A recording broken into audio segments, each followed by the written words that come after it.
Transgender marriage. Marriage is described as a lawful agreement having a civil status, the spiritual privilege, as well as societal tradition, varying with every civilization, religious doctrine, and legal jurisdiction.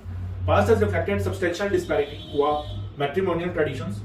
For instance, in some societies, polygamous marriages are extensively prevalent, and sometimes there is even societal acceptance of extramarital relationships. Family is the basic societal unit which provides the usual atmosphere and background for welfare and development of society's constituent.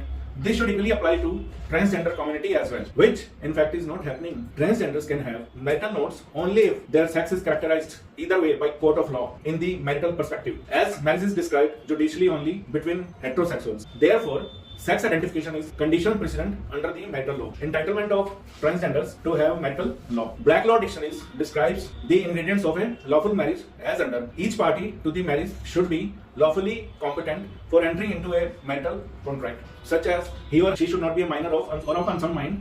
There should be reciprocal assent on the part of each party. Third, there should be a duly approved definite agreement. Fourth, there should be performance of some kind of ritual, thereby bonding the parties. Right to get married is essential for transgenders, also known as transsexuals, so as to enable them to have equivalent reciprocal respect and acknowledgement, which the heterosexuals are enjoying in the community. This fact is duly recognized that the society appraisement or development of a community traditionally paves the way for bestowing the equal opportunity privileges upon that community.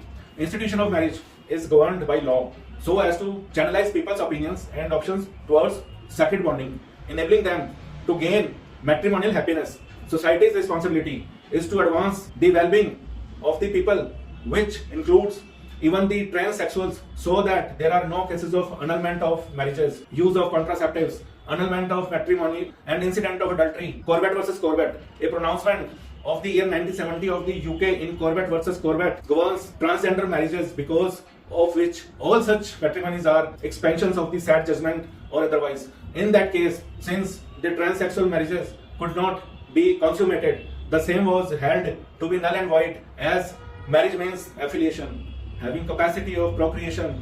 It was also laid down that doing sex by the litigant by means of the completely artificial cavity concerned could not probably amount to the usual way of sexual intercourse, and as such he was held to be bodily incompetent of fulfilling his matrimonial obligations. In all respects, this case led to the legislation of the Nullity of Marriage Act 1971 along with the Matrimonial Causes Act 1973. This judgment triggered the discussion on the transgender marriage jurisprudence. Thank you.